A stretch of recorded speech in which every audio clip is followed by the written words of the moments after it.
Alright, what's up, YouTube Nation? I'm back. Gotta make a major announcement. I wouldn't say I got a copyright strike, but I got a penalty strike on my second YouTube channel called Alex the Two Show, which is my secondary channel on YouTube. So I may not be able to make as many YouTube videos on my secondary channel, but on my official primary channel, which is titled Alexander Show, I can make as many videos as I want because some jackass flagged me on my secondary channel because they hating. So today's topic is going to be called Sex 101. I think we're going to call it Sex Talk 101 2, but I decided that's too long of a title. We're going to call it Sex Talk. There is always someone better than you.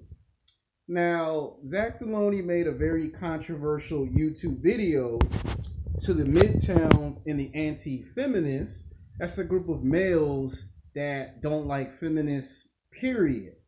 And I'm not going to make a response video to it, but what I will take from his video introduction of it is there is always going to be somebody better than you.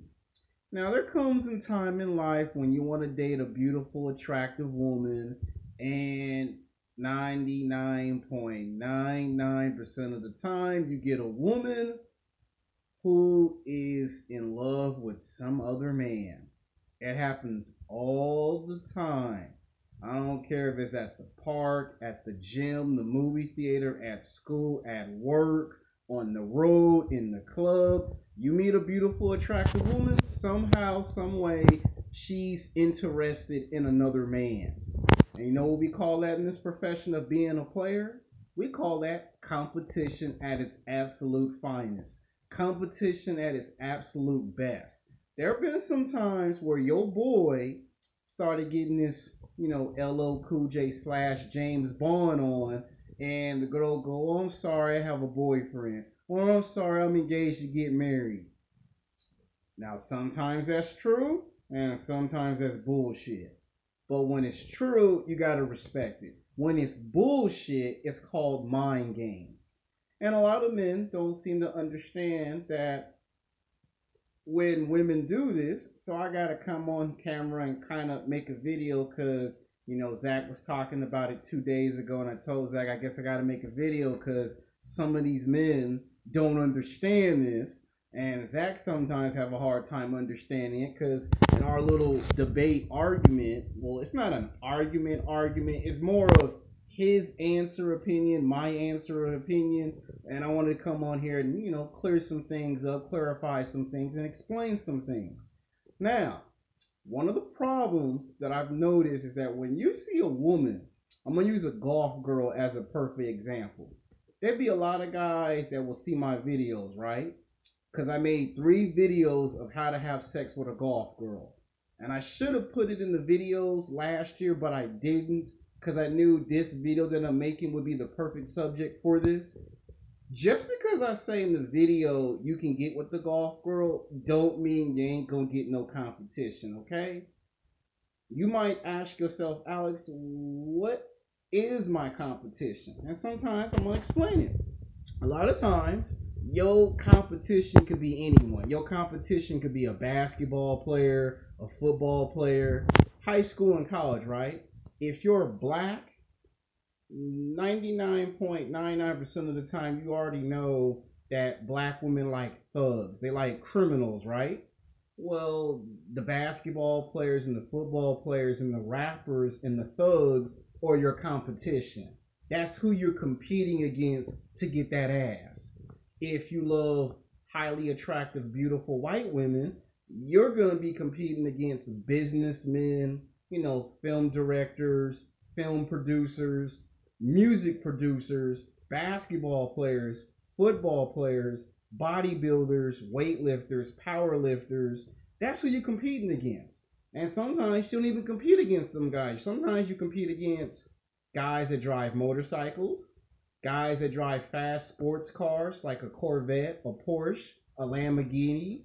Sometimes you might be competing against a guy that goes to the beach and he's a surfer. He's a surfer. You might be competing against a guy that does the surfing.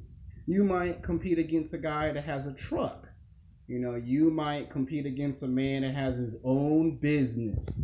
And I'm gonna say this because I know the pickup artists and the dating coaches are never gonna tell you this. But when you go to a nightclub, that is a competitive atmosphere. It's like professional wrestling. Every time you try to compete for the title, there's at least 5 or 10 people you have to beat to become the number one contender to get to the champion in order for you to contend for the championship. When you go to the nightclub, you got at least 10 men that are going after the same woman. And sometimes you may actually find out that it's sometimes good if you don't get the girl and the guy does. Because think of it like this. Let's say you did get the girl, hypothetically. Well, look at all the responsibility you're going to go through once you get the girl.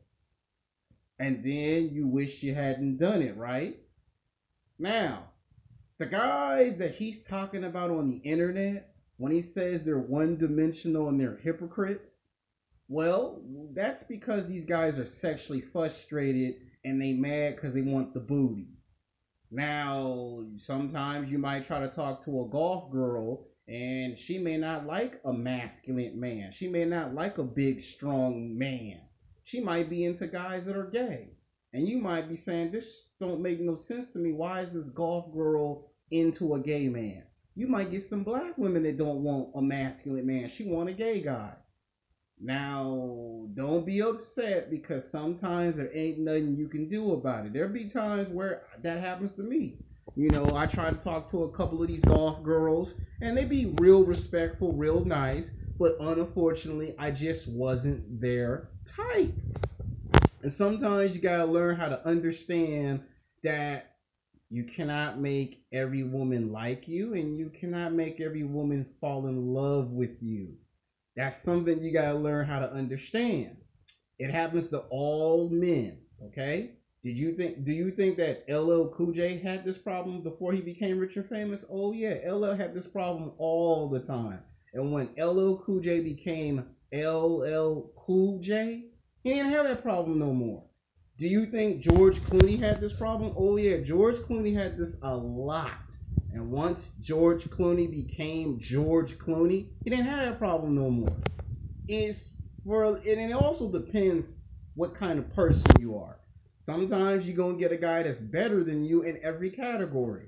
You're going to get a guy that has everything. The house, the car, the job, the money, the fame, the popularity. He's got the money, the looks, the status. Sometimes you're going to be up against a man that has everything. His sex game going to be better than your sex game.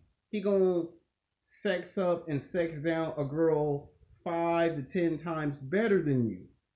You might be the best basketball player on the basketball court and he might be better than you in basketball. You might go in the gym and bench press 200. He go in the gym, he bench press 400. You might tell a woman my package in my pants is big. Well, like Triple H said in Professional Wrestling Storyline, you bring it big, we bring it bigger. Well, his package is bigger than your package. And sometimes you just got to face the fact that sometimes in life, someone is going to be better than you in every category. In sports, there is a top guy in sports. And guess what? There's someone in sports that's going to be better than you in playing basketball and football and baseball. You are a skateboarder, there might be 5 guys that are better than you when it comes to skateboarding. You might say, well, I'm the fastest drag racing when it comes to driving my car down the street. And there might be 7 guys that can drive their car in drag racing better than you. There might be some guys that can box. And you may think you're Floyd Mayweather Jr. And this guy comes in and he's Floyd Mayweather Jr. And guess what? He's better than you. And sometimes in life, you get those men that pop out of absolutely nowhere and they just kick ass in every category. They just have everything. The house, the car, the job, the money, the fame, the popularity, the ladies. And you sometimes hate and you resent these people because they're so good in everything that you can't think of not one single category that they're terrible in. And then you make a list of all the stuff you're good at, and then you make another list of all the stuff that you're terrible at. And then you say to yourself, man, I wish I was like that guy. And sometimes it ain't good trying to be something that you're not. And then sometimes you guys get mad when these girls give these men the phone number and give them the panties and the brawl. I learned this the hard way. I learned this in playing basketball. I learned this in weight training, and I learned this in martial arts. I even learned this in film school. I was trying to, at the time, become the best film director, and guess what? There was at least 5 guys that were better than me at being a film director. And guess what painful lesson I learned then? There will always be someone better than you. Now, does that mean they'll always be better than you forever? No, because there does come a period where, okay, he's been on top for 5 years, 10 years. Eventually, he's going to fall off. Now, does that mean he stays off and he falls off forever? That depends. Because, there's alcohol, there's drugs. He could get corrupt. He can let all the fame and success get to his head. And guess what? He gets knocked off the top of the mountain, and then someone else comes to the top. So keep that in mind. When a girl gives you a fake phone number, a fake email address, or a woman says, I'm not interested in you, no, you can't take me out to lunch and dinner, it's okay. It's not the end of the world. That just goes to show you that there's always someone out there that's better than you. So when you tell the woman, yeah, my sex game is good in the bed, she's seen at least 10 guys, 15, 20 guys whose sex game is better than yours. And guess what? The woman does that because that's just what women do. And I'm pretty sure I'm going to make some more videos about this in the future, because I know some of y'all understand where I'm coming from, and some of y'all be like, man, that don't mean nothing. I always talk to a girl and it always happens to me. Okay, but look at it this way. 5 years from now, 10 years from now, or 15 or 20 years from now, eventually the woman's going to get old, and eventually she's going to try to come back to you, and you're not even going to want the girl no more. Because from the age of 18 to 29, when she was in her prime, she didn't want to give you the time of day, right? But once you get 30, 31, 32, 33, now she has time for you. But because you are now rich or famous, or you make enough money, you don't have time for her. So you should look at it from both ways. And sometimes when the guy takes the girl from you, sometimes it's actually good that the guy took the girl from you, because guess what? In 5 years or 10 years, he's going to save you all the trouble you would have got into had you succeeded with the girl. So when you do get you a girl, keep in the back of your mind, there's always someone else out there that's better. A lot of guys see a beautiful, attractive girl, they think that's the be all to end all. But you got to remember, in 10 years, when that girl gets old, there's going to be another girl out there better than the one that you're trying to pursue right now. So this is just a motivational video. That's why I'm going to entitle it Sex Talk 2, There's Always Someone Better. So until then, peace.